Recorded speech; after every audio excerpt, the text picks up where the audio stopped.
माताएं बहनें बैठी हैं, अगर कहीं ना कहीं इन पर अत्याचार होता हो, कहीं ना कहीं इनको जलाया जाता हो, रुलाया जाता हो, तो ये देश घायल होता है। और मैं यहां से अपनी बात शुरू कर रहा हूं कि हास्य की भाषा नहीं लिखी है, ना ही गजल सुनाता हूं, कविता लिखनी नहीं है आती, चीखें लिखते जाता हूं। देश मेरा जल रहा है, आग लगी है सीने में, हुक्मरान सब व्यस्त दिखे हैं, खून गरीब का पीने में। तो हिंदुवाद या इस्लाम का पक्ष नहीं मैं लाया हूं, घायल भारत चीख रहा है, चीख सुनाने आया हूं। वाह वाह वाह वाह वाह वाह वाह, घायल भारत। अपूर्वा जी, अपूर्व, क्या बात है बेटे, वाह वाह वाह वाह वाह। पांचवा मुशायरा है जी, वाह वाह वाह वाह वाह, जिसे हमने 5 बार बोला भाई। जिंदाबाद जिंदाबाद। मोहब्बत है आपकी, मोहब्बत मोहब्बत। शुक्रिया शुक्रिया। अपूर्वा जी एक शायरी नहीं, एक आवाज है। अरे सर हाँ, कुरैशी साहब, रिजवान साहब, हफीज साहब, आप सबकी मोहब्बतें, हमारे अफान भाई, आप जहां भी हो, जहांगीर जी, सब लोग एक बार मेरे साथ हो जाइएगा। घायल भारत चीख रहा है, चीख सुनाने आया हूं।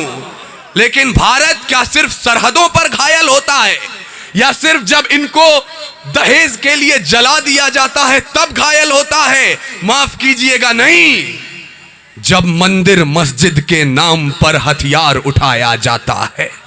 इसके लिए इन्होंने कहा था, जब मंदिर मस्जिद के नाम पर हथियार उठाया जाता है, या दुधमुंहों को भी हवस का शिकार बनाया जाता है, जब मठों के मठाधीश भी क्रोध में आने लगते हैं, या मौलाना बारूदी पैगाम सुनाने लगते हैं, जब शाहरुख खान के बेटे को सजा कड़ी दी जाती है और अडानी पोर्ट की बात नहीं की जाती है, पेट्रोल की कीमत चढ़ते चढ़ते छूले आसमान को, या लखीमपुर में सत्ता ने जब रौंद दिया किसान को, न्यूज चैनलों ने भी जब जब राग दरबारी सीखा है, तब तब भारत जख्मी होकर मेरे जरिए चीखा है।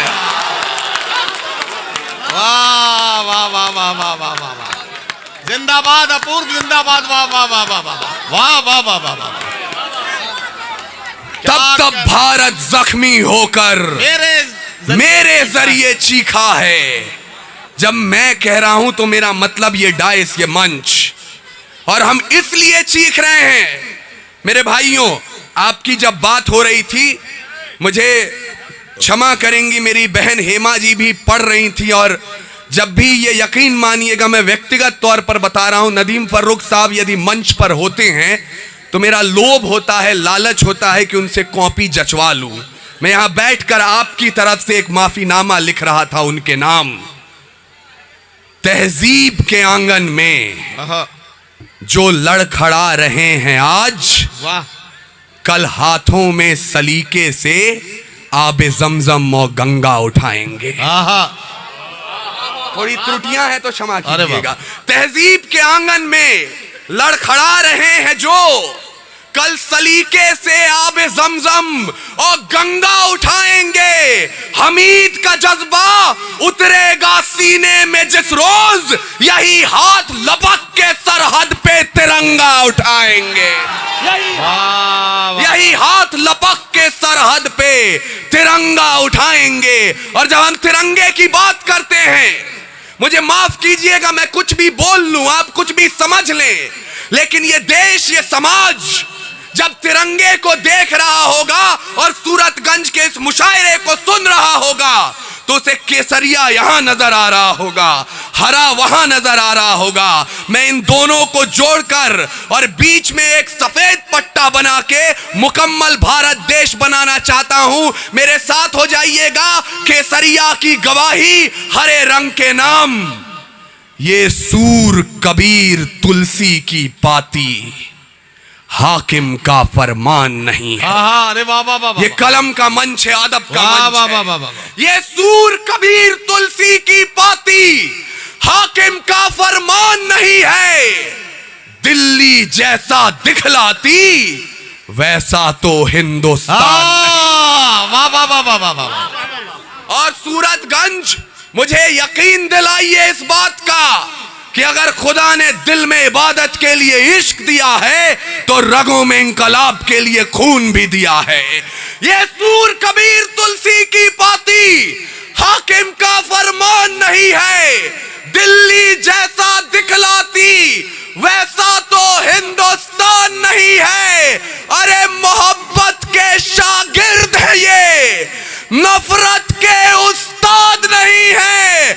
अशफाकुल्लाह खान के बेटे जिन्ना की औलाद नहीं है।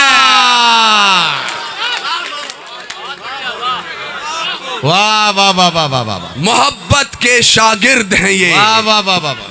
नफरत के उस्ताद नहीं हैं। अशफाकुल्लाह खान के बेटे जिन्ना की औलाद नहीं है। तैयार है जो प्रेम का प्रस्ताव मेरे देश में। अरे वाह वाह वाह वाह वाह। मैं इस मंच पर वीर रस की परंपरा का इकलौता शायर हूं, कवि हूं, तो मेरी जिम्मेदारी है ये आपको सुनाना कि तैयार है जो प्रेम का प्रस्ताव मेरे देश में, तो पग पग पे पौरुष पराग भी तैयार है। वाह। और प्रीत का जो गीत दिल के शीत के विपरीत है, तो रुद्र वाले रूप का वो राग भी तैयार है।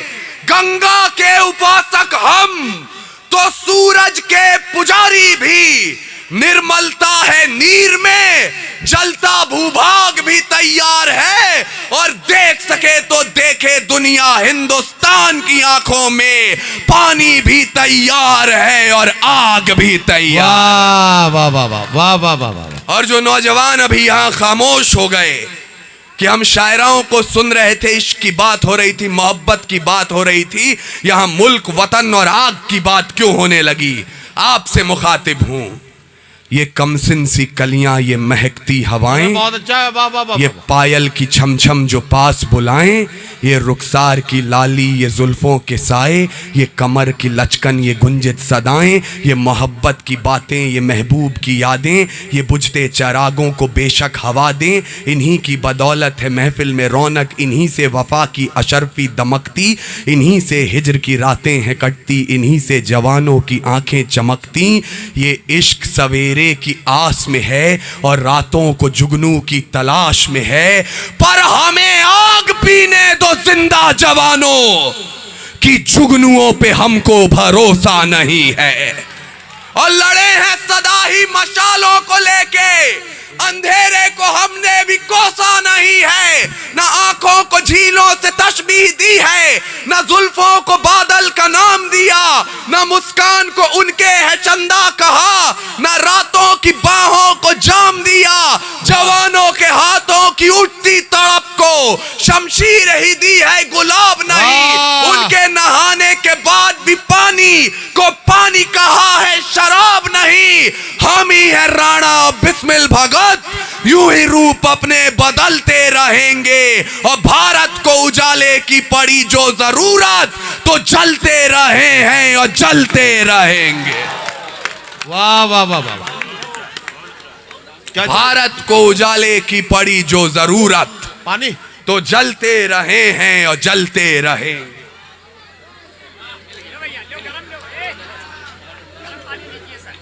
नहीं गरम नहीं पीता वो। तो जलते रहे हैं तुम्हारे पानी में पता नहीं क्या और जलते रहेंगे। मैं आ रहा हूं, बस वहीं हमारे दानिश भाई का हुक्म है। और रिजवान साहब अगर आप यहाँ मौजूद हैं। अपूर्व एक बात मैं बता दूं, ये जितने भी अगली सफ में जिम्मेदार लोग बैठे हैं, भाई रिजवान साहब पत्रकार, मास्टर साहब, इधर ये दानिश को तो आप जानते ही हैं, बिलाल को जानते हैं, डॉक्टर फ़हीम साहब, डॉक्टर रियाजुल हक साहब, फिर मास्टर हफीज़ साहब, ये जितने भी जिम्मेदार लोग हैं। मैं जब डॉक्टर रियाजुल हक साहब और फ़हीम भाई के साथ आ रहा था तो रास्ते में आपके बारे में मैं जिक्र कर रहा था इनसे। मैंने इनसे ये कहा था कि बात चल रही थी कि सर्दी बढ़ सकती है। मैंने कहा सर्दी उस वक्त तक लोगों को परेशान कर सकती है जब तक अपूर्व विक्रम शाह माइक पर ना आए। अपूर्व विक्रम शाह के बाद महफिल का और पंडाल का टेम्परेचर हम 10 डिग्री बढ़वा लेंगे, ये हमारी जिम्मेदारी है। तो अगर टेम्परेचर बढ़ रहा हो तो जरा तालियां बजा के आप लोग बताइए, ताकि हमें लगे कि हमारी मेहनत कामयाब हो रही है। बहुत शुक्रिया, आपकी मोहब्बत है नदीम भैया, मैं शुक्रगुजार हूं आपका। हम बात कर रहे हैं इस मुल्क की, इस वतन की, जिसको बनाने में 200-250 वर्षों तक आपके पुरखों ने, हमारे बुजुर्गों ने संघर्ष किया। तब जाकर 29 राज्य, 9 केंद्रीय शासित प्रदेश, 300 जातियां, 3500 उपजातियां और 650 कबीलों का यह मुल्क तैयार हुआ। इतना आसान नहीं था। किन्होंने तैयार किया ये? क्या सिर्फ हिंदू थे, सिर्फ मुसलमान थे? मैं उनको शब्द चढ़ाता हूं, हिंद जिनकी जान था, नाम हिंदुस्तानी जिनका, मजहब हिंदुस्तान। वाह वाह वाह, हो जाइएगा। मैं उनको शब्द चढ़ाता हूं, हिंद जिनकी जान था, नाम हिंदुस्तानी जिनका, मजहब हिंदुस्तान था। रक्त से रंगते थे धरती को अरियों की ललकार पर। जय हिंद का नारा सदा लिखा था जेलों की दीवार पर।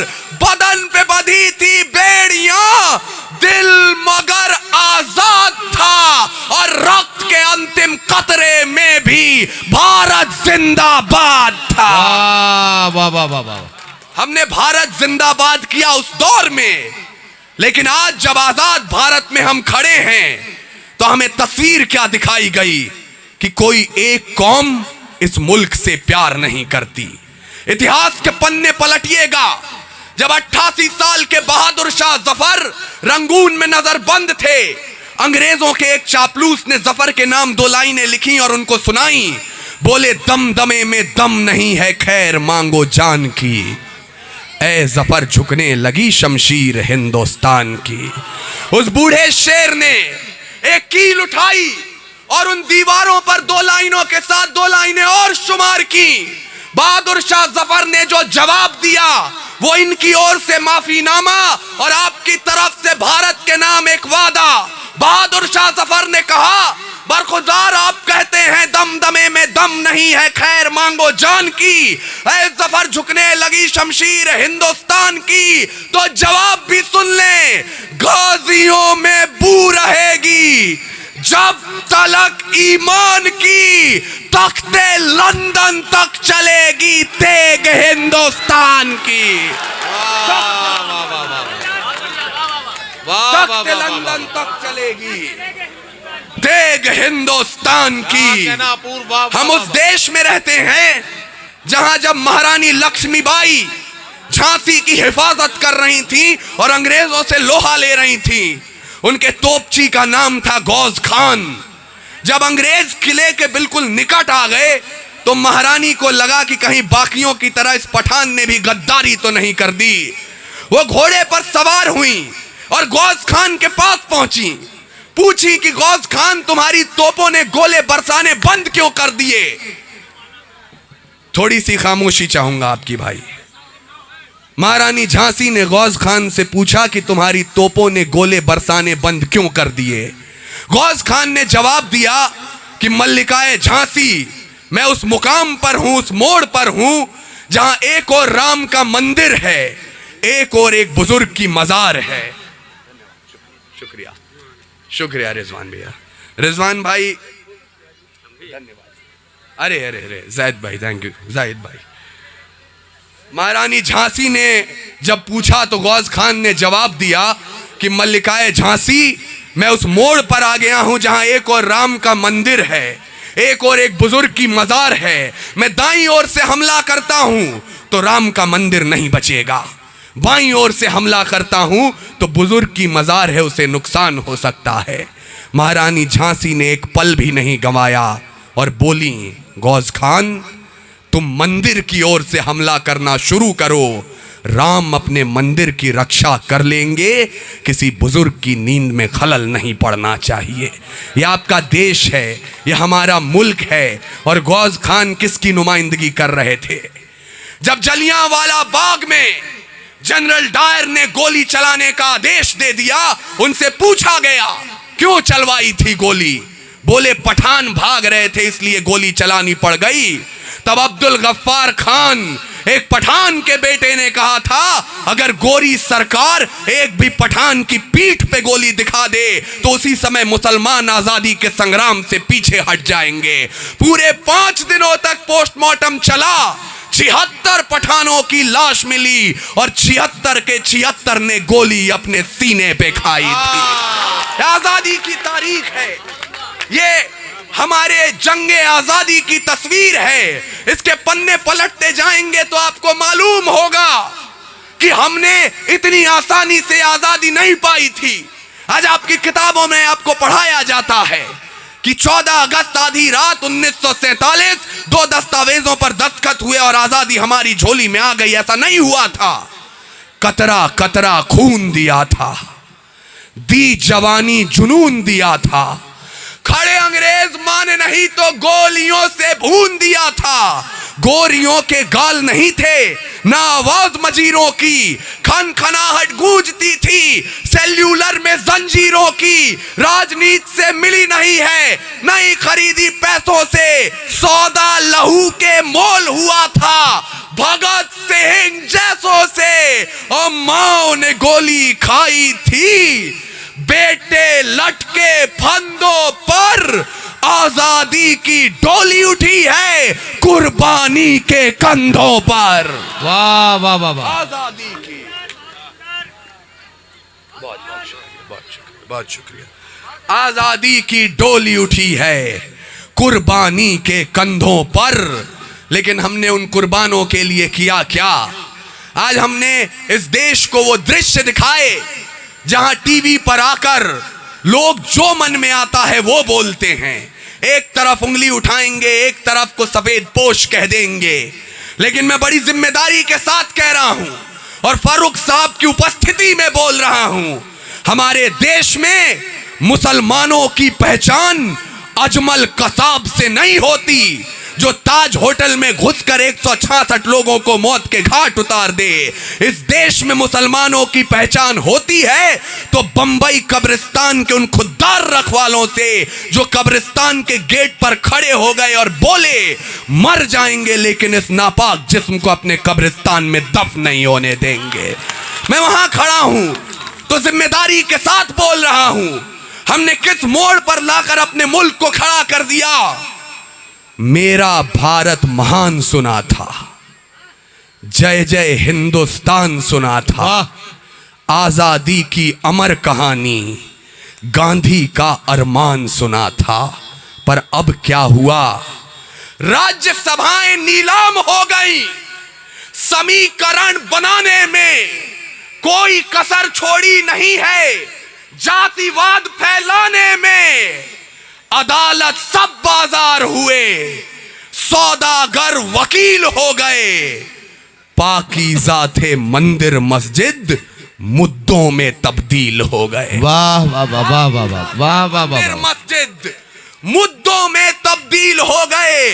मंदिर के त्रिशूल पर खून दिखा इंसान का, मस्जिद की दहलीज पे कत्ल स्वाभिमान का। टीके और टोपी में अखंड यारी दिखी नहीं, आरती अजानों में ईमानदारी दिखी नहीं। दिखा हमें बस लहू का टीका, खूनी दस्तरखान दिखा और इमामों की दाढ़ी में घायल हिंदुस्तान दिखा। वाह वाह वाह वाह वाह वाह वाह वाह। घायल हिंदुस्तान दिखा। वाह वाह। तो इस घायल देश पर मरहम लगाने का सिर्फ एक उपाय है कि अगले 3 मिनट के लिए सूरतगंज वालों भूल जाइएगा। आप सुबह अपनी चोटी बनाते हैं या सरों पर टोपी सजाते हैं, 5 वक्त की नमाज पढ़ते हैं या 4 धाम की यात्रा करते हैं, मस्जिद में या मंदिर में, गिरजाघर में जाकर मोमबत्तियां जलाते हैं या गुरुद्वारे में अपना मत्था टेकते हैं। अगर इस जमीन में खेले हैं, इस मिट्टी में बड़े हुए हैं, तो एक कसम उठाइए इस मिट्टी के नाम कि रावण नहीं हम पलने देंगे। वाह वाह वाह वाह वाह। साधुओं के वेश में, चाहे आसाराम हो या राम रहीम, रावण नहीं हम पलने देंगे साधुओं के वेश में, और अफजल नहीं पनप सकते हैं अब्दुल कलाम के देश में। वाह वाह वाह वाह वाह वाह। मैं सुन रहा था, एक स्वामी जी बोल रहे थे कि एपीजे अब्दुल कलाम जाने क्या क्या खाकर जाते होंगे, क्या क्या खाकर भजन गाते होंगे, भजनों में बैठते होंगे। मैं बड़े अदब एहतराम के साथ, पूरे आदर और सम्मान के साथ उनसे कहना चाहता हूं, वो जो खाते हों, जहां बैठते हों, अगर अब्दुल कलाम न होते तो आज भारत की इतनी हैसियत नहीं होती कि हम परमाणु शक्ति बनकर अमेरिका की आंखों में आंखें डालकर बात। वाह वाह वाह वाह वाह। हकीकत है ये हकीकत है। रावण नहीं हम पलने देंगे साधुओं के वेश में, अफजल नहीं पनप सकते हैं अब्दुल कलाम के देश में। फौलादी हिंदुस्तान है ये, दुर्योधन की जांग नहीं, और भगत सिंह की मिट्टी पर खालिस्तान की मांग नहीं। वाह वाह वाह। इतिहास पृष्ठ पर लिखे गए जो फिर वो पाप नहीं होंगे। 16 बार मोहम्मद गौरी हरगिज माफ नहीं होंगे। रण विजय के बाद भी रण के वस्त्र नहीं अब छोड़ेंगे। कलिंग फतेह के बाद अशोक शस्त्र नहीं अब छोड़ेंगे। 57 के जीत की डोली झांसी रोकी जाएगी। अब के बार भगत सिंह की फांसी रोकी जाएगी। और हिंदू हो या मुस्लिम उनके शीश नहीं कटने देंगे। कसम तिरंगे की हमको फिर देश नहीं बंटने देंगे। कसम तिरंगे की हमको। किस तिरंगे की कसम उठाई मैंने? उसी तिरंगे की जिसकी हिफाजत में, जिसकी शान को बुलंद रखने के लिए हमने ऑपरेशन सिंदूर किया। और हम अपनी सरकार के साथ खड़े हैं अगर वो दुश्मनों से आंखों में आंखें डालकर बात करे। लेकिन उस ऑपरेशन सिंदूर के बाद 2 महिला सैन्य अधिकारियां आपके टेलीविजन स्क्रीन पर थीं।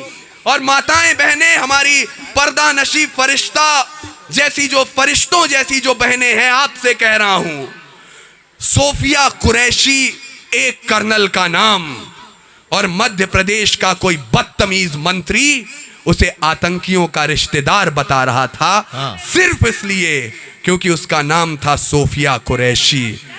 नाम मैं इसलिए नहीं ले रहा क्योंकि अगर मैंने उस बदतमीज का नाम ले लिया, उसका कद ऊंचा हो जाएगा, मेरी कविता का कद छोटा रह जाएगा। उन वीरांगनाओं में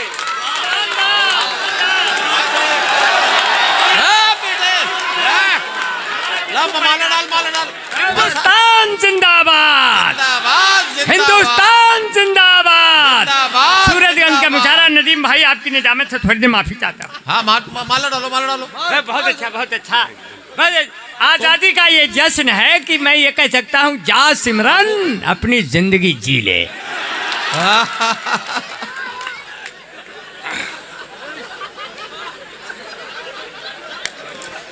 अच्छा, ये माला डाल के हमारे बिहारी लाल अंबर इसलिए भागे कि अगर कहीं पलट के अपूर्व ने भी एक माला डाल दी तो काम यही निपट जाएगा।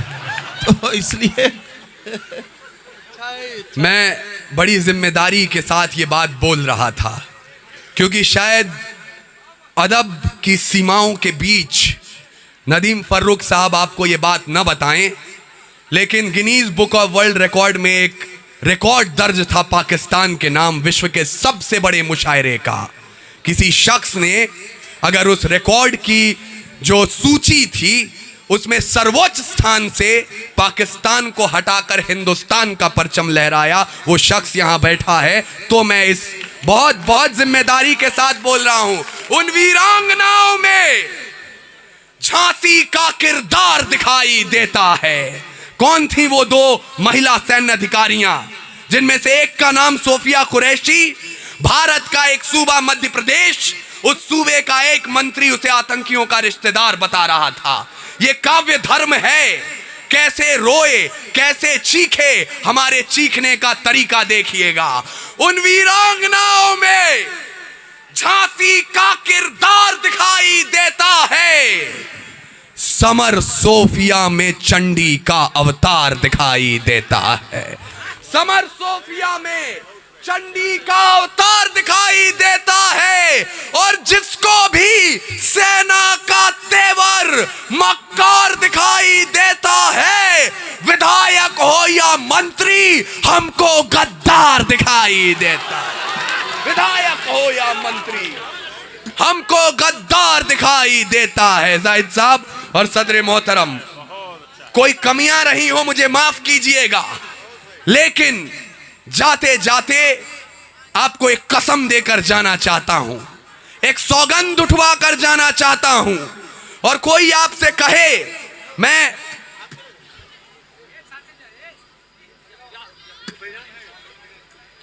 टीपू सुल्तान, बहरहाल अगर महाराणा प्रताप की परंपरा यहां खड़ी है तो टीपू सुल्तान के बारे में कोई बात ना हो तो बेमानी हो जाएगी। आज आपका इतिहास जो भी कहता हो, आपका इतिहास जो भी कहता हो, लेकिन यकीन मानिएगा अगर गोरी चमड़ी के विरुद्ध कोई सबसे पहले और सबसे मजबूती से डटकर खड़ा हुआ, अत्याधुनिक तकनीकों के साथ भारत की तरफ से युद्ध किया, उस व्यक्ति का नाम क्या था मैं बता रहा हूं। जब मुल्क हमारा तड़प रहा था गुलामी की जंजीरों में, कायरता की जंग लगी थी रजवाड़ों की शमशीरों में, तब झुलसा ताज ब्रुतानी आई जिसके बारूद की चिंगारी से गोरी चमड़ी सिहर रही थी, जिसकी सिंग दहाड़ी से इस मिट्टी की तासीर है क्या, बुनियादी पहचान था वो, सिर्फ बाग नहीं था मैसूरी, शेरे हिंदुस्तान था वो। वाह वाह वाह, सिर्फ बाग नहीं था मैसूरी, वाह वाह वाह वाह, शेरे हिंदुस्तान था वो। और कोई आपसे कहता हो कि आप भारत माता की जय नहीं बोलते, वंदे मातरम नहीं बोलते, उनसे कहिएगा कि एक ठीक मुसलमान जब 5 वक्त नमाज पढ़ने के लिए अपना माथा इस मिट्टी को छुआ देता है तो हर बार वंदे मातरम बोलता है। और मैं आपके कुरान के बारे में ज्यादा नहीं जानता हूं, लेकिन मेरे बड़े भाई यहां बैठे हैं तो ये कहने की हिमाकत कर रहा हूं, कुरान में लिखा है अगर पानी की कमी हो और नमाज अदा करनी हो, आप उससे पहले वतन की मिट्टी से वजू कर लें तब भी नमाज कबूल होती। कसम उठाइए इस मिट्टी के नाम जिससे आप वजू करते आए हैं कि सच्चाई की आवाज है ये बंद ना हो पाएगी और तिमिर की घोषणा बुलंद ना हो पाएगी। वाणी का जय घोष कभी हथियार नहीं डालता, कातिलों की झोली में ये प्यार नहीं डालता। भारत की आन रहे शीश भी कटाएंगे, सरहद से आवाज आए खून भी बहाएंगे, लहू की रवानी में उफान होना चाहिए, अंबर से भी ऊंचा हिंदुस्तान। वाह वाह वाह वाह।